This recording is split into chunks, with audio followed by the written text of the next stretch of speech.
Right, it all starts Friday night, Saturday morning. Everton versus West Ham is our 1:30 a.m. kickoff. Bob Holmes, Everton, looking to extend that winning run they're on currently to 5 in a row. Do you fancy that? Do you think that's possible? Are they in with a shout this season? Yep. They do things in streaks, don't they? They won 4 at the start of the season, then they lost 2 or 3, and now they're on a winning run. And they're doing it without James Rodriguez, which is a slight surprise because he was considered their main man, just about the main man, at the beginning of the season. And I'm afraid doubts are being raised now about him, mainly in Madrid, along with Gareth Bale. The two are being linked. They're suggesting that it was good riddance, and they're questioning the heart of both Bale and James Rodriguez. They do tend to get injured a lot, and when they are injured, they stay injured rather a long time. And this is perhaps in the mind. It has been suggested before, it will be again. And I think Carlo Ancelotti has got a bit of a job on here to persuade James Rodriguez that playing in the winter in England is not necessarily a ball of fun. It's cold. The tackles are hard. It can be a bit unpleasant out there, and you've just got to get stuck in. And neither Bale nor he are doing this. So having invested quite a lot of money and big hopes at the beginning of the season, question marks there, I think, over him.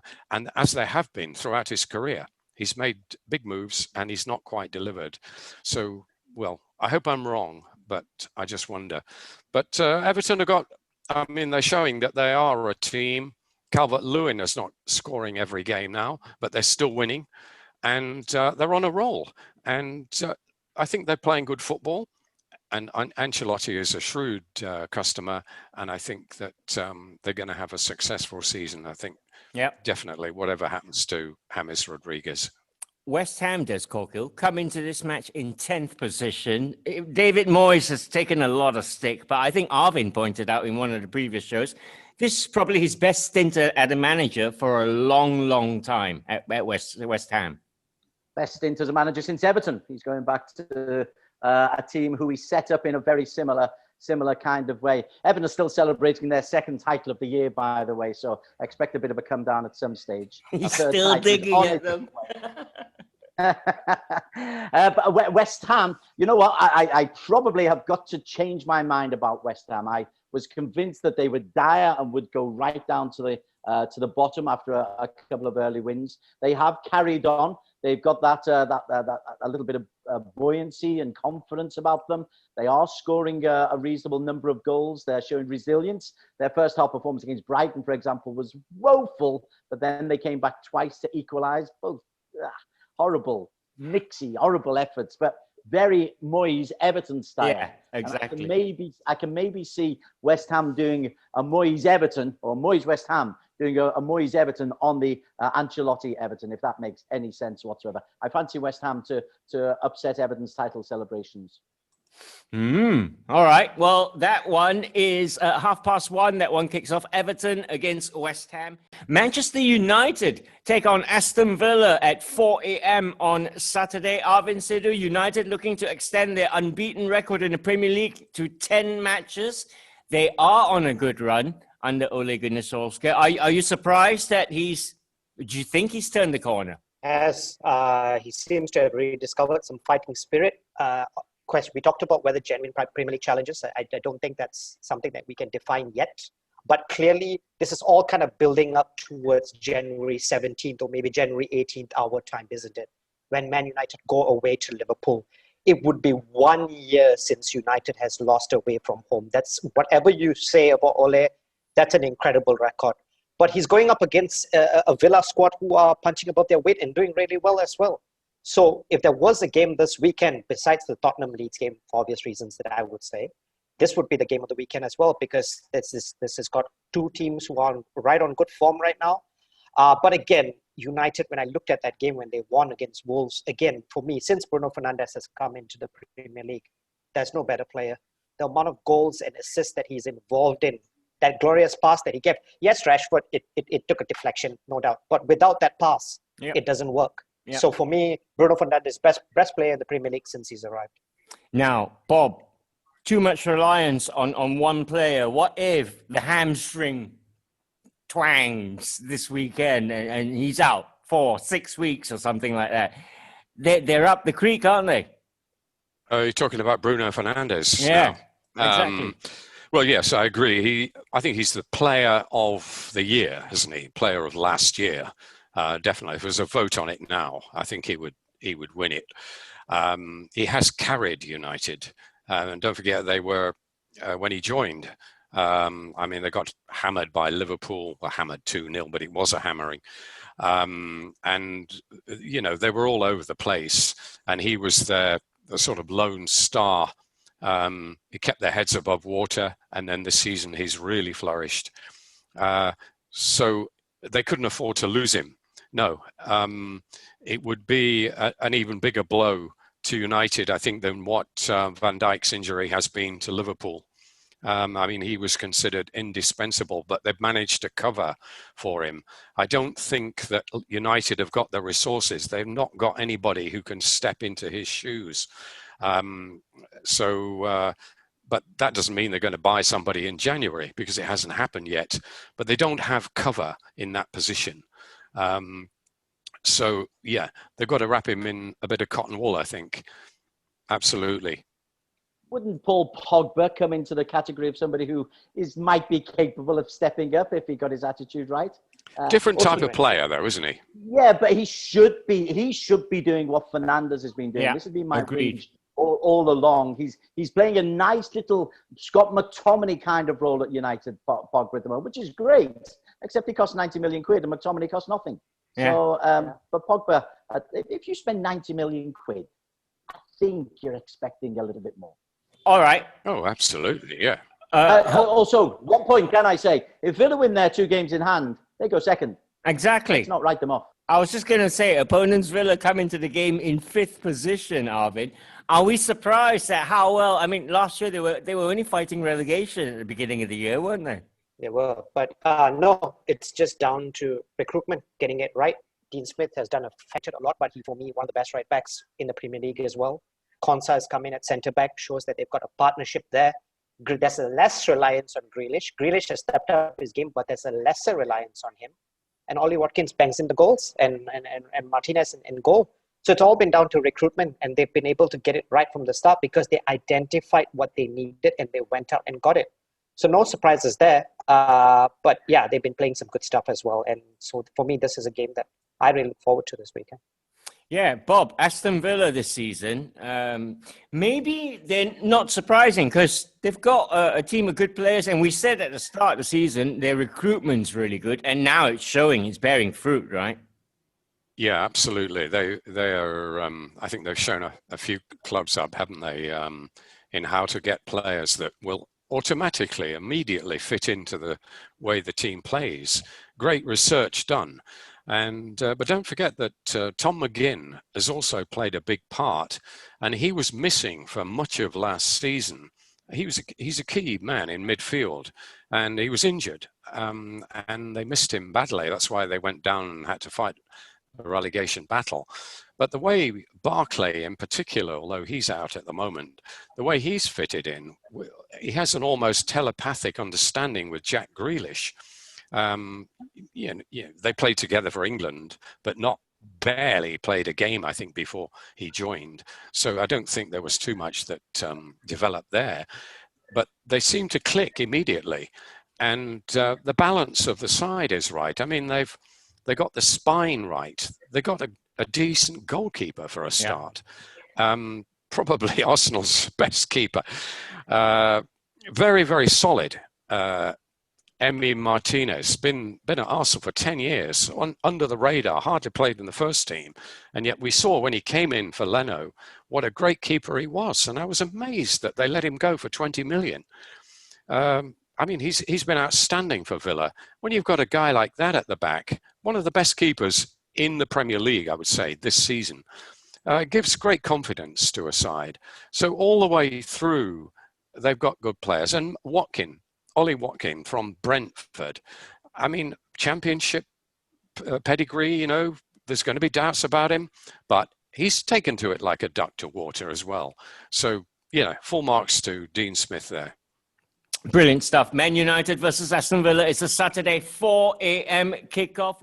Tottenham Hotspur versus Leeds is Saturday at 8:30 p.m.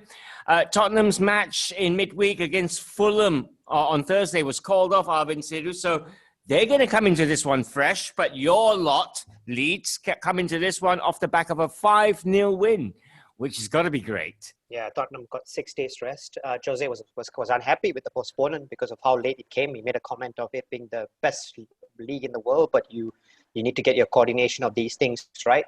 But yeah, the game of the weekend, I mean, you've got the one that sits back and the one that keeps going forward. So something has to give, or it might not. So that makes for interesting reading.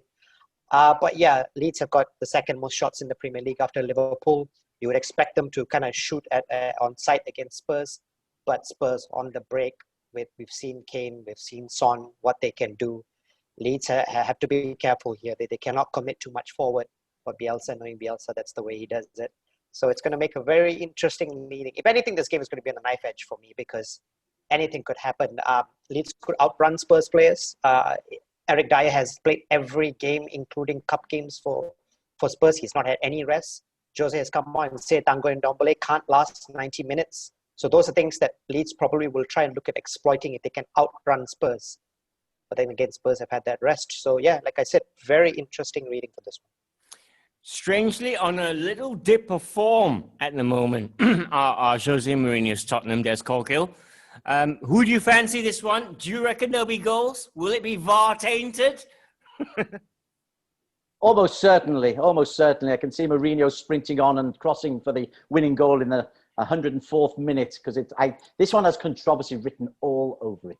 It really does. Just for some reason, you look at it and go, something really newsworthy is going to happen here. Because Jose's been whinging and moaning. He whinges if the team plays. He whinges if the team don't play. He whinges if he's not told that he should have got up at 4 o'clock in the morning rather than 5 o'clock in the morning. It's typical Mourinho. And he's just trying to wind up Leeds. And Leeds are just going to run into Tottenham. And there'll be collisions all over the place. This will be talked about for ever and a day, this game. I've just got this feeling about this match. Do not miss this one. And I can see Tottenham winning it with a disputed, extraordinarily controversial late goal or something just to pull the air from Leeds' lungs because they've had that big win. So now they're due a downer. That's the Leeds way. And the Tottenham way is to be horrible and stuffy.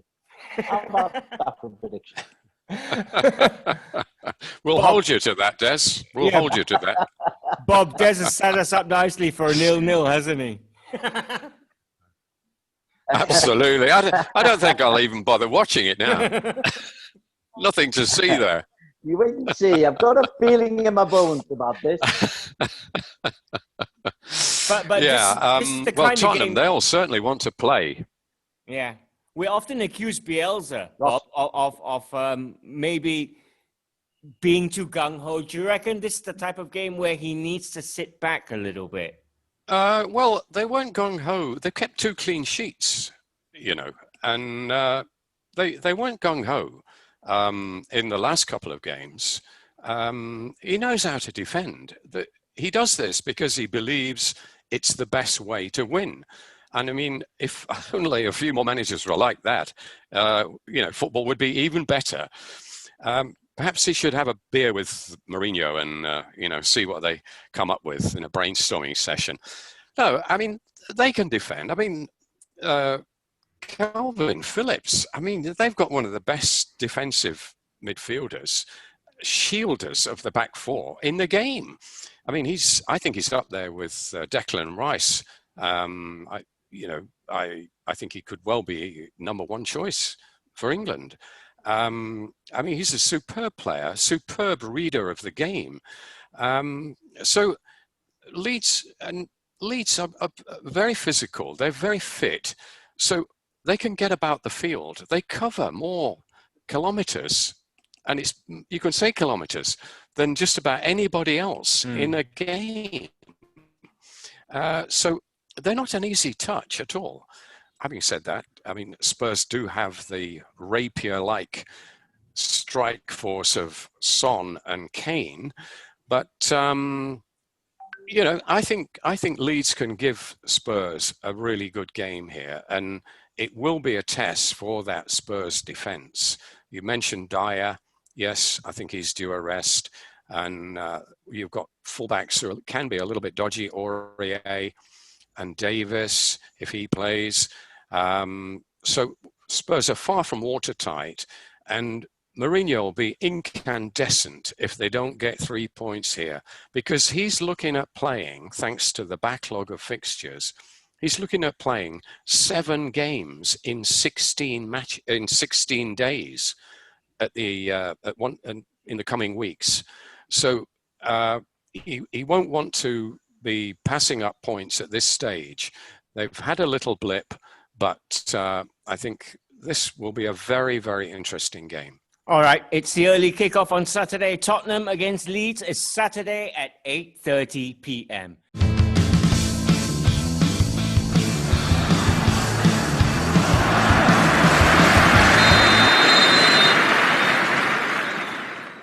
West Bromwich Albion take on a resurgent Arsenal Sunday at 4 a.m. this one. Sam Allardyce says that football, Arvind Sidhu, maybe needs a break after the recent rise in positives in the COVID-19 testing that's going around in the Premier League. Do you agree it needs a rest? I mean, there are a higher number of players now positive, aren't there? He's saying they need a rest because obviously he's in the predicament that he is. You will hear that from the managers at the bottom end of the table. The question that Big Sam has to ask himself is that he predicted Arsenal would be in a relegation dogfight.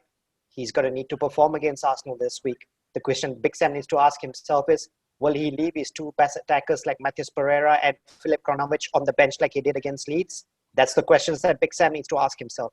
So my concern with Big Sam is that while he's got that bulletproof relegation CV, that he's never been relegated, and him keeping up Sunderland was one of the biggest achievements, is this a bit too far for him? Because at the end of the day, that West Brom team, it's a championship team. That I just feel there's not enough quality there to stay in the Premier League.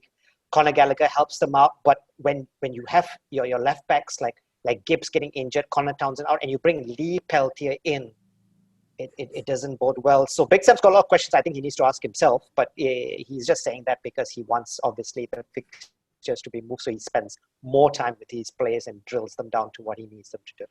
Be interesting to see if Big Sam actually will have any money to spend come January. Yeah, Arsenal, Des Corkill, picking up, and I guess on paper, West Brom is probably a good opponent to have the way Arsenal are right now. Yeah, as with Bob earlier, really quite a while. Emil Smith-Rowe, for example, has been there for 4 or 5 years. He played on that Malaysia tour a couple of years ago and impressed. So, the Singapore tour when they came over, and he impressed. So they've got quality. Aubameyang's a sensational talent. Lacazette was much sought after. So Arsenal, to me, will be competing for Europe because they're only 2 wins away from a top 6 place. That's how tight and how congested this league is. So you can go through a bad run, and because nobody's yet gone on a sensational run of wins, although somebody will in the second half of the season. So Arsenal can get up into that top 6. And I think West Brom, after the 6-4 heroics and the comeback in the match against Liverpool, they were far more attack-minded with a 5-4-1 against Leeds. I tell you, if you go out and not try to win games, you get exactly what you deserve. And if Allardyce doesn't try to go out and try and win games, West Brom, who are 5 points adrift from safety, will not get anything. Because a point here and a point there isn't enough. You've got to go and get 3 points for a win. That was the whole point of introducing 3 points for a win, to encourage teams to go and win. And Allardyce, with that squad, if he sets up 6-4 or 5-4-1, is not going to win enough points, no matter how his reputation is. I worry for West Brom as much as I worry for Sheffield United. All right, the Gunners are looking for a 3rd win on the bounce. It is a Sunday 4 a.m. kickoff. West Bromwich Albion against Arsenal. Newcastle versus Leicester City could be good fun, Bob. It's a Sunday, 10:15 p.m. kickoff. The Geordies got an impressive point against Liverpool on Wednesday. Can they build on that? Or will the empty St. James's Park still boo Steve Bruce? You talk about building on things. There isn't much of that being done this season, is there? It's a seesaw season, and I think that there's more chance of having an asterisk against this season than there was last season, actually, because it seems a little bit more distorted. Last season, they managed to get it done in reasonable fashion. This season, even if they're able to continue playing, which is questionable given the number of cases in the UK right now, it's going to be incredibly crowded, the fixture list.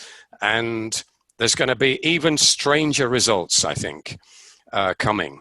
And we're already getting some pretty strange ones. I mean, Liverpool beating Crystal Palace 7 away from home and then being held 0-0 by Newcastle. I mean, that's about as strange as it gets, isn't it, really? So it's very hard to forecast. And it makes it exciting, yes. It's an open race, and you can't take your eyes off it. It really is. I think it's probably a one-off season. This actually. I think things may settle down once all this is over. But getting back to this game, yeah, I wouldn't be surprised if Newcastle didn't even win this game. I mean, it's like that. On paper, Leicester should stroll it, shouldn't they? I mean, they've got Vardy in pretty good form, goal-scoring form, and Newcastle's defence, although they played heroically against Liverpool, on paper isn't anything to shout about. You can't expect Darlow to have another game of the season, 48 hours later. All points to a Leicester win. But as I say, you wouldn't rule anything out. Maybe there's a bit of pressure on Brendan Rodgers going into this one because Crystal Palace held Leicester to a 1-1 draw in midweek. Expected to win that one, maybe, Brendan Rodgers, that the way Leicester City are going, or expectancy levels too high, Des? For Leicester, expectancy levels are great high because they've got a good squad. I think the one thing they are missing, and a few people have pointed out, Iheanacho came in, missed the penalty, had that header, which was arguably an even better chance that hit him on the shoulder in the 1-1 against Palace. But Bob just said something fantastic. He said, you can't take your eyes off this league. Fantastic. That's why we don't need breaks. That's why we need 48 hours between games. That's why we need teams who have got millions to spend with injury crises. Just sensational because it's not predictable. It's not boring. You look at every game and you go, ooh, Palace lost 7-0 and 3-0. Ooh, and they could win here. And Leicester, in the last game against Leicester. And Leicester, will they win? They can score 5 against Man City and then they can draw against Palace and be second best. And so it's a fantastic thing of what football is meant to be all about. As tight, as close and as tense as you can possibly have it. Can Leicester win? Yes. Can they lose? Absolutely. Can Newcastle turn it on again? Probably not, because they're not very good and they raised their game against Liverpool. But Bob said it. It's impossible to take your eyes off this league this season. It's great. I think this one will be a good game. I think there will be goals. Newcastle-Leicester is Sunday, 10:15 p.m. Chelsea take on Man City in arguably the game of the New Year's Day fixtures. It's a Monday, midnight kickoff, this one. It was Chelsea 1, Aston Villa 1 in midweek. Chelsea stuttering suddenly with Thomas Tuchel available after his dismissal from PSG, Arvin. A lot of, as the press might work, Lampard is under a bit of pressure, you reckon? Yes. We don't like managers being given the boot, not enough of time to work things out. But when you've spent the amount of money that you have, he's got 1 win in 5. No coincidence that drip in form has been when Hakim Ziyech has been out of the squad, because I felt like when he came in, he really gave them a different lift. But they need a result badly, because when you look at who's out there, besides Tuchel, you've got Allegri out there who's available as well. Obviously, Fabrizio Romano, very well respected, has come on and said that Roman Abramovich has given Lampard the vote of confidence that he's here to stay, but that does not mean anything. And we know how Roman can be. If he doesn't see his investment bringing the returns that he needs, Lampard will be shown the door, unfortunately. I was reading a very interesting piece, and it was how Kai Havertz and Timo Werner haven't done it in the English league so far. Obviously, it's new for them. But Alan Shearer came out and said, the next time Chelsea are given a penalty, give it to Timo Werner. Don't give it to someone like Jorginho. Give it to Timo Werner, because when he starts feeling that feeling of getting a goal, hopefully that will help him. So I found that quite interesting reading. But Chelsea go into this one needing the result much more than Man City. It's quite obvious to the watching football fan that Lampard is trying to shoehorn Werner and Tammy Abraham up front, where a lot of Chelsea fans have pointed out on social media. Wouldn't he prefer the number 9 role, Des? Because they specifically asked for Des. But any truth in that? Is Werner being played out of position, you reckon, Des? So he had that central position at Leipzig, but when you see him playing for Germany, he wanders all over. They can play left and right and centre. The modern football in this 4-3-3, you look at Salah, they play left, right, centre, sometimes up top. You need that versatility. And word in Liverpool is that lack of versatility is what persuaded Jurgen Klopp not to break the bank. That and one or two moralistic issues going on at the time surrounding COVID. But that was one of the reasons why Klopp wasn't prepared to break the bank for Timo Werner. Many people thought it was a mistake for Liverpool not to chase him because they'd been after him for a long time. And I think that's maybe being borne out. But Werner's good enough. Abraham can't play elsewhere. I think there is a problem. Abraham is a number 9 and the number 9 only, whereas Timo Werner is good enough to be a Salah, to go left, to go right. And I just need to remind you again, it's another Liverpool reference, but Luis Suarez missed chances galore in his first season with Liverpool. He was getting in positions and people were talking about his strike rate, a 1 in 8 chances, something. And they're talking similarly about Werner. I'm not saying Werner's a Luis Suarez, but you just give these guys a time to adapt. And as Alvin said, I think it was, if he gets a penalty, puts the ball into the back of the net, you'll see Timo Werner really, really flourish. He's a terrific player. He really is. He just needs a bit of time. Absolutely. But Chelsea need to win this. Chelsea must win this. Otherwise, City get closer, and Chelsea, who played more games than anybody else, drop down. This is huge, huge for Chelsea. City were going along nicely until they were hit quite hard by COVID. Their game against Everton was postponed. Apparently, I think there are reports that there are up to four first-team players out, 2 of which we know, Gabriel Jesus and Kyle Walker, Bob Holmes. But before all that, City were going along nicely, winning games, keeping clean sheets. Nicely, but not quite up to the standards of their 2 title-winning seasons. And I think there's been a significant drop in performance level just about everywhere on the field. And I don't think Pep can quite put his finger on it. I mean, as I mentioned earlier, Kevin De Bruyne, I mean, he was outstanding the last 2 years and, deservedly Footballer of the Year in, I think, the writers' idea. But he's not been the same player this year at all. And there's something missing. And even Pep can't put his finger on it. So I think this is actually quite a big game for City as well. I mean, I think Pep's future is a little bit more secure than Frank Lampard's, but they're not up to their usual standards. And with the title race being so open and United in particular being up there, it must bother City fans and the owners that City are not sort of performing. And if they've got a serious problem with COVID, they're going to be weakened. And the only good thing is that John Stones has come back. He was being written off by many people, but he's got his head down. He's been there 5 years now, And he really looked out of sorts at one time, didn't he? He never looked as if he'd play for Pep again. But he seems now to be preferred to Laporte at the back. So they have been a bit more solid at the back, but at the expense of the goals drying up. I mean, Raheem Sterling, he was scoring 30 goals last season. He hasn't got many. He doesn't seem to be able to find the net. And Jesus he's out now with COVID. He wasn't having a very good season anyway. Aguero has missed most of the season. He's come back in as a sub a couple of times, but I think he's some way away from being match fit, but he'll probably play. So yeah, a big game this, and I think it's very, very important for both teams, and it's virtually impossible to say which way this will go. Brilliant. Nicely previewed.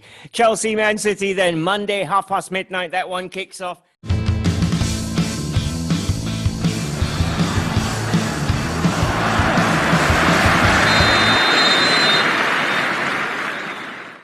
Right, a look at some of the other ties this weekend. Crystal Palace take on Sheffield United Saturday at 11 p.m. This one, for the hardcore, I'd be glad if they put this one on at 4 a.m. Unfortunately, this one's probably prime time for us in Asia. Des, anything nice to say about either team? You'd want to relegate both of them, wouldn't you?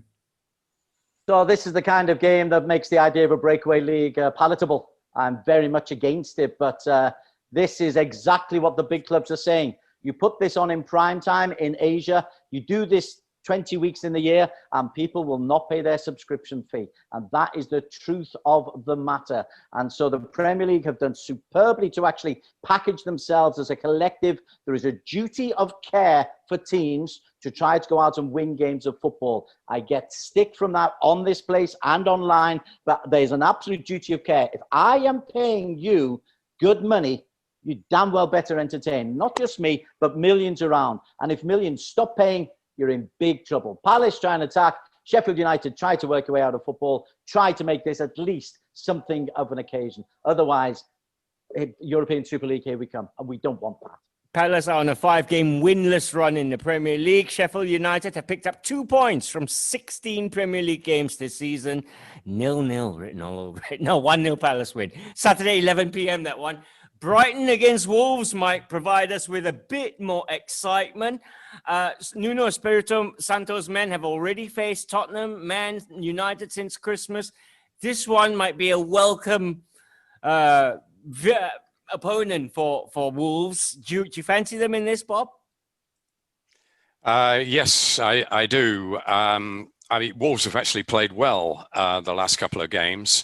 But they're still missing Jimenez, and they've got a very interesting replacement lined up, if the papers are to be believed, and that's Diego Costa.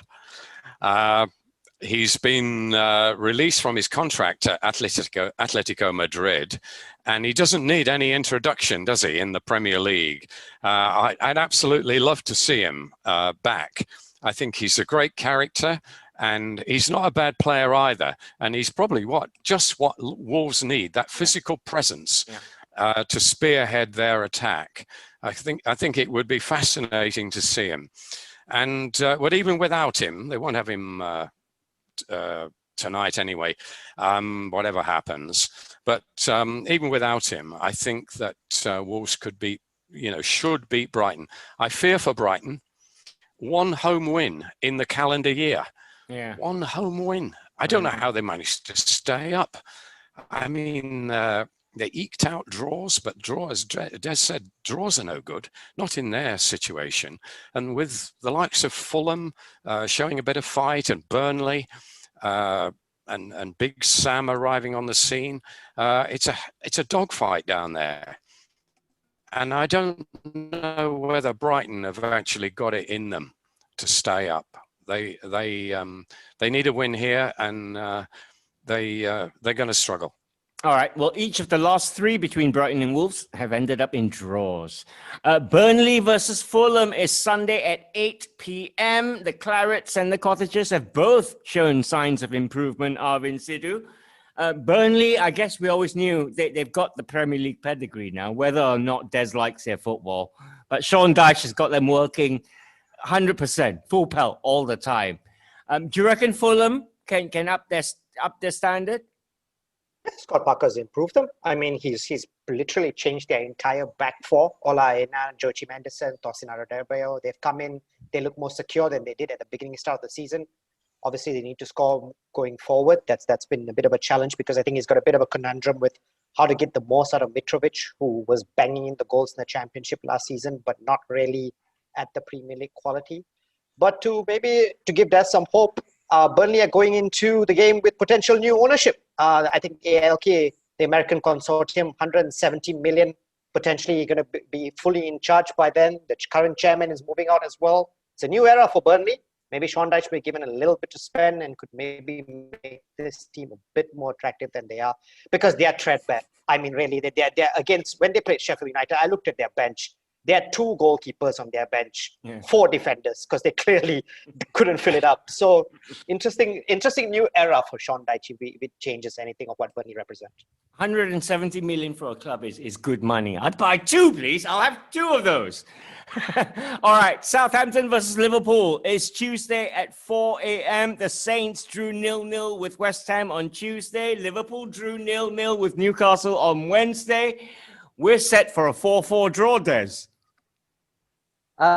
Something like that. Southampton have stopped scoring goals for some reason. I think it's 3 without a goal, 2 0-0s and a 1-0 defeat. And even before then, it's only 1 goal in the last 4 or something. So something has just gone off the boil, I think, with Ralph Hasenhüttl's side.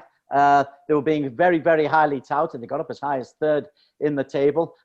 Tough assignment, St. Mary's, but Liverpool have done relatively well there in recent seasons. And I think there will be a reaction in terms of the front 3 in just trying to get back to scoring goals. If Liverpool drop more points here, then you do really begin, as Arvin did, to ask questions about, are they really up for it this year? Are there too many problems? Personally, I'm not overly concerned yet. I do wish we had a centre-back who could stay fit more than 1 game at a time. But this is a huge game for Liverpool. But for Southampton, equally, they need to get back on track as well.